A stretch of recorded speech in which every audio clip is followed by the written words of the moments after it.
Hey guys, it's Allie. Welcome back to VirtuAlly, where I share with you what I discovered this week in the world of virtual reality.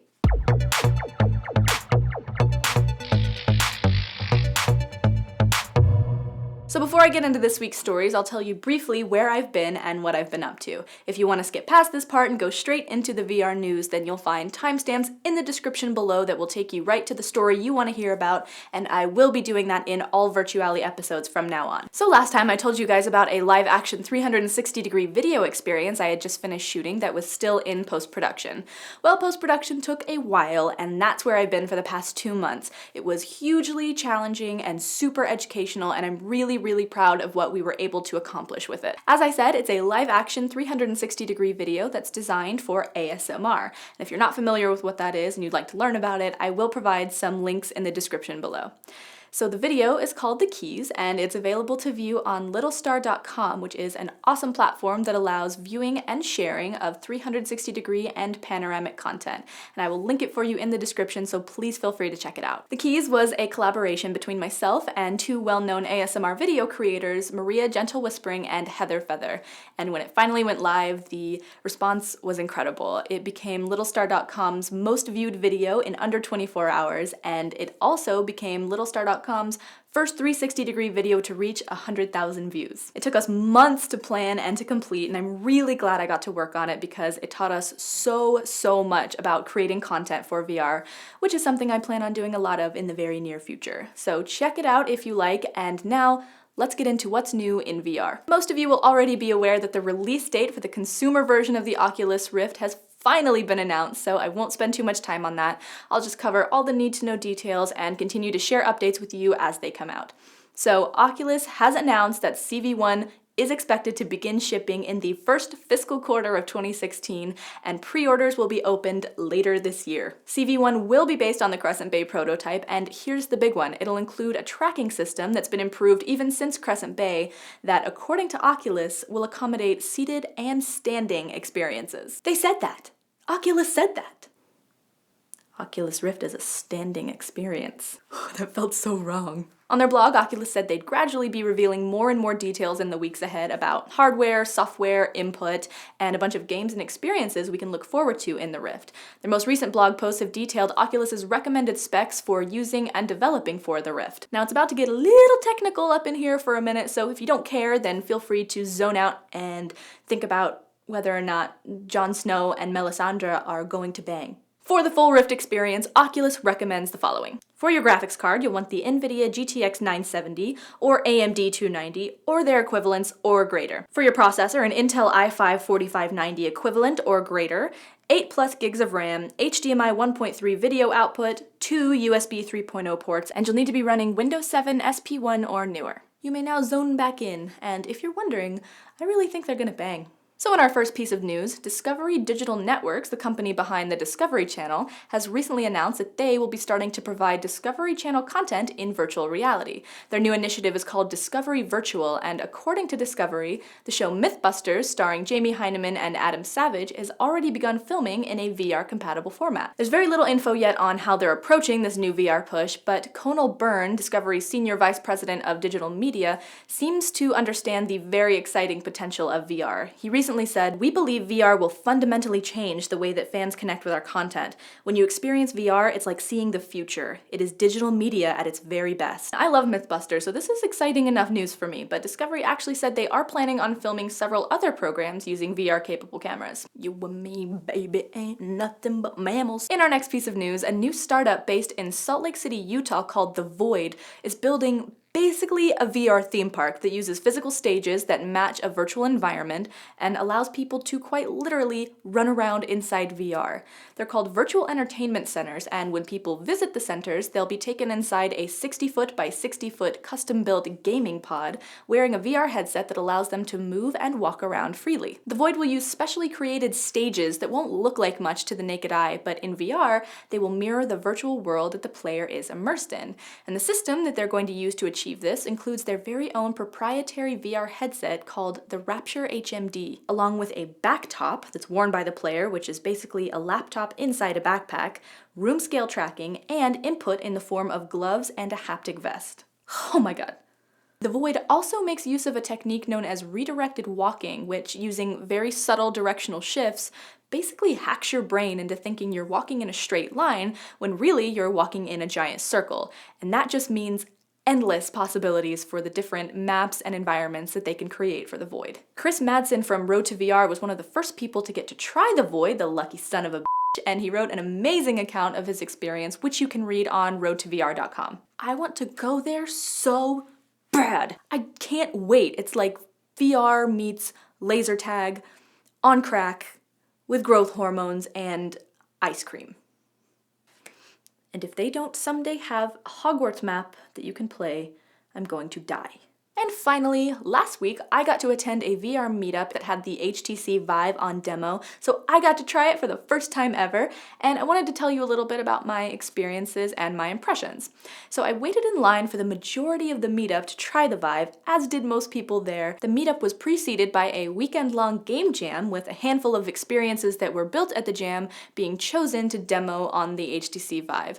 And as an attendee, you only got to try one demo, and it was basically whichever one was available at the time. And the demo that I got to try was a world-building experience called VRMT by a company called Defective Studios, and it was crazy fun. VRMT includes tons of really cool props and tools for creating, so many that even though they gave me a whole extra minute after my initial 3 minutes were up, I still didn't have a chance to experiment with all of it. It was super fun, and I'm really looking forward to seeing what new features they add to it in the future. If you're interested, aside from the Vive, you can play VRMT if you have an Oculus Rift and Razer Hydra or a mounted Leap Motion controller. So now onto my impressions and thoughts on the Vive itself. Firstly, screen door effect. I'm going to be honest with you, I actually wasn't even looking for it. I was way too excited to be getting to try the Vive for the first time. Plus I got so wrapped up in the demo that I was doing, trying to figure out all of its tools and its props, that I completely forgot to look for it, so I never saw one. Which basically matches up with what a lot of people have said about the screen door effect with the Vive, which is that if you're looking for it, you can see it, but if you're not, it's not an issue. So I don't know how helpful this is, but from the perspective of someone who wasn't looking for a screen door effect, I never saw one. One of the coolest features for me was when they put the device on my head, they asked me to reach out and grasp my controllers in virtual space. Now, I really thought that there would be at least a little bit of a discrepancy between where the controllers were in virtual space versus real space, but there really wasn't. It was incredibly accurate, so that was really, really cool. The Vive currently does not have integrated headphones like the Crescent Bay. I was given headphones, but it's rumored that the consumer version will have integrated audio, so we'll see. In terms of basic form factor, it felt bulkier than the Crescent Bay, but I wouldn't say that it was heavy. And one really cool thing is that you can wear your glasses inside the HTC Vive if you are a glasses wearer, so that is a big plus. I was only in there for about 4 minutes, but during that time, fogging was never an issue. The wires that were around my waist and attached to the controllers were annoying. They weren't heavy, but I was very, very aware of them. But I have heard it rumored that the dev kit that's going to be shipping will include wireless controllers. The controllers themselves are great. They're comfortable, they're lightweight, they're pretty intuitive, the buttons are pretty easy to reach. And in terms of screen quality, everything looks good there too. The colors are really bright and vivid, the images are very sharp, not blurred. The Vive has a refresh rate of 90 Hz, which is pretty obvious because there was no noticeable latency or smearing. I would say the Vive's field of view is on par with Crescent Bay, and in terms of positional tracking, the Lighthouse positional tracking was great. It was very sensitive. I tried crouching and moving around. I got really close to the walls, and then the red grid would show up, and when I reached out to touch the wall was right where the grid said that it should be. So all in all, it was a really cool experience. I really want to try it for more than 4 minutes at a time. And if I do, I will definitely let you know more in depth my thoughts and experiences. But in the meantime, if you can try it, if you haven't yet, if you can find a meetup or anything in your area where someone's demoing it, try to get there, even just to see what all the hype is about. I really recommend it. So for this week's interview, my interview isn't actually from this week. It's from a couple of months ago when I got to talk to Blair Renaud, who's the CEO and lead designer at Iris VR, which is the company behind the game Technolust. So parts of this interview might be a little bit outdated, but I still think you'll find it interesting. Check it out. Okay, so we are here with Blair Renaud, the creator of the game Technolust. Hi Blair, how are you? Hey, how's it going? Good, thank you so much for joining us today. Real quick, for anyone who has yet to experience the awesomeness that is Technolust, real quick, tell us what it is. Technolust is a cyberpunk adventure game made strictly for VR, exclusively for VR. Yeah, it's kind of more exploration-based adventure than action adventure. There are a lot of animated billboards within the game that are kind of doing some cool advertising, almost like in Blade Runner.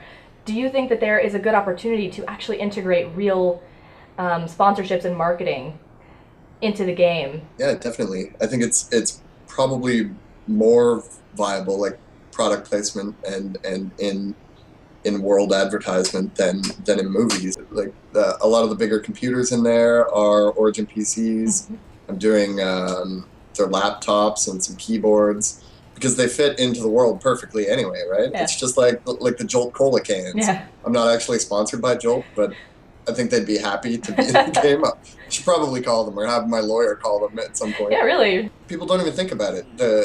And if they do, it's in a good way. They're like, oh, cool, Jolt Cola. Mm-hmm. That's what the hackers drink, right? or like, oh, that's a badass PC. I wonder if that's like a real thing. Right, and then it is. Yeah. Do you think that's going to become a popular kind of monetization style in VR? Probably. It's not. It's hard to track the way you would track like Facebook ads or something, right? Yeah. Unless I'm streaming the content in live, but there's really no like web interaction. You know, I'd love for if I released a demo for Technolust to be able to have a click through to a website or something. Mm-hmm. But it's not a very nice thing to do, to like interrupt somebody's VR with a website pop up, right? Yeah. But I think companies are getting smarter, uh-huh. And I don't mind it. Like everyone was making a big deal about Facebook buying Oculus because they thought, oh great, we're going to have targeted advertisements. I would much rather have a targeted advertisement than just some random advertisement, right? Like if it's something I actually am interested in, or at least makes sense in the context of what I'm doing, then yeah, it doesn't bother me at all. You know, it wouldn't look right if you were walking down the street in Technolust and there were no advertisements, because it's like a dystopian cyberpunk capitalist controlled future. Yeah. Okay, so now you got the chance to hang out with and show the Oculus Rift to David Cronenberg, who, for anyone who doesn't know, is the director behind Videodrome, The Fly, Existence, lots of stuff. So what was that experience like for you? It was really cool. He's it's funny. My friends at Occupied VR and the Canadian Film Center actually hooked me up with this. I did the VR experience based on this other David Cronenberg piece that we showed at the Toronto International Film Festival. Mm-hmm. They had a lot of the material for it already, like all of David Cronenberg speaking and the license to use his work. And if I don't mention their names, they'll kill me. So it's Anna Serrano from the CFC and Jay Lee Williams from Occupied VR. So they said, okay, let's go show this to David. And I was like, okay. Yeah. It was a great experience. It was cool because it was his first VR experience. Yeah. But he's been first Oculus experience, like new good VR experience. But yeah, all of his writing can either be related to VR or has some VR in it, or at least kind of high technology. Yes. We talked a lot about kind of the more technical aspects of it as well. You know, like he was asking about the refresh rate of the screen, and I was telling him, oh, it's 75 hertz, but it's going to be 90. And then we got into a conversation about, well, what's actually the perceivable frame rate of reality, mm-hmm. and stuff. So it was good. We got into some kind of like deep, deep conversation. That's a really cool experience. Yeah, and he's just he's a really, really cool guy. Okay, so personally, for me, if I could have any virtual reality experience just strapped to my face and just be happy forever. It would be a Harry Potter, Hogwarts, like world walkthrough, and I would just want to be able to explore it. What would be your dream VR experience like that? Well, Technolust, obviously. You created yours. Yours is done. Yeah, that's exactly it. So you made Technolust for you. Yeah, of course. Well, I think I had an inkling that other people would like it because it's kind of a no-brainer, right? It's like VR, Cyberpunk. Let's go. Where is it? Yeah, mine would be Technolust. I'm also working on another game that's kind of like for the Gear VR. Oh. It's more along the lines of, say, Robot Unicorn Attack, like rainbows and unicorns and fairies and stuff. Just because it puts a huge smile on my face, right? That sounds fun. You like upgrade your unicorn with lasers and. That's gonna blow up, dude. Like. I hope so. Yeah. Come on, you know it will. It needs to have cats in it though. Like I think that it's not. It won't really go far unless it has like cats doing. Like actual pictures of cats. Not necessarily. Oh well, maybe cats. Like flying Pop-Tart cats. Yeah. That I could do. No problem. Okay. Yeah, I feel like that's an important element that you can't miss. What's with that? Why are cats? Why do they rule the internet? I don't know. Like if you search cat, you'll find billions of pictures. But if you search dog, it's like not even half. Well, search. Not even half. You gotta search corgi though. People love the corgis. I guess like specific breeds. I guess that's why, because people don't really call cats by the breeds normally. Yeah. I think there are breeds, but like who knows them? Yeah. If you know cat breeds, you need to assess your life. Probably. Just kidding. I know a few. No, I'm just kidding. So for anyone who hasn't gotten to try Technolust, how can they get a hold of it? How can they play it? Well, right now you can pre-order to get beta access, and then you get access right away to, as much as I can get out there without spoiling too much. Okay. And you also get access to the latest tech demo I released. And I'm actually planning to release that Technolust, or the tech demo as a DK2 demo on Oculus Share. Oh, okay. Eventually. Okay. But you won't be able to play the game unless you pre-order with beta access. Gotcha. Okay, cool. Sorry. Sucks for you. Yeah, I get a lot of complaints about that. Just one guy, man. Yeah, exactly. All right, well, thank you again so much to Blair for joining us here on the show today. It was really awesome to get to talk to you and learn a little bit more about Technolust. Thanks. Good to talk to you as well. Many thanks again to Blair for coming on the show.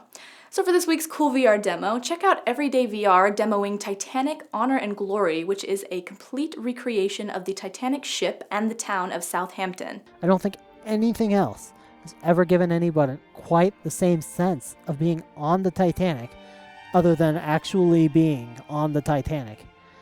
And I think that's an amazing kind of visceral feeling that you just can't get it from. You can't get it from watching a movie. You can't get it from watching a documentary. Near, far, wherever you are. So last time I asked you guys if you think that simple, inexpensive VR devices will ultimately help VR or hurt it. Daniel Russell said, I think the LG G3 VR could hurt VR's appeal. People will try it and think that's what VR is and tell everyone they know that it's trash and hurt the industry. Daniel, that is a fair point, and I think that is possible. However, Thomas Hines says, I think better accessibility can only help VR. I mean, even if someone does buy Google Plastic and thinks it's the best VR has to offer, they're not going to hold that opinion for long before someone on the internet corrects them. See, that's kind of where I stand too. I really don't think that in today's world of rapid sharing of information that a person could realistically try one piece of bad VR hardware and then think for the rest of their lives that that's all that there is to offer. And MMMIK13 said,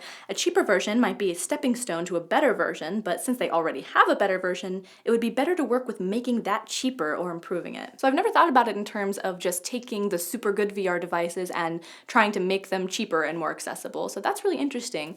Although I do think it would come with its own set of challenges because those devices do cost what they cost for a reason. So this week, my question for you goes back to the story about the Void. Do you think there's a market for virtual entertainment centers, and what kind of experiences would they need to offer to get you to visit them? Let me know in the comments down below or tweet me your answers at PixelWhipped. Well guys, thank you so much for tuning into another episode of VirtuAlly. My name is Allie, and I'll see you next time. Bye. What is this thing? WT door deck plate. What does WT mean? I want to know. See, this is what I'm talking about. I just wander around. What is that thing that looks like a CD? I know it's not a CD. Anyway, this is what I'm talking about. When you wander around on the Titanic, like, suddenly, like, you're not being taught history. You're asking your own questions about history, and you want to find out the answer to that. Now I want to go to Google and be like, what's WT door? What does that mean?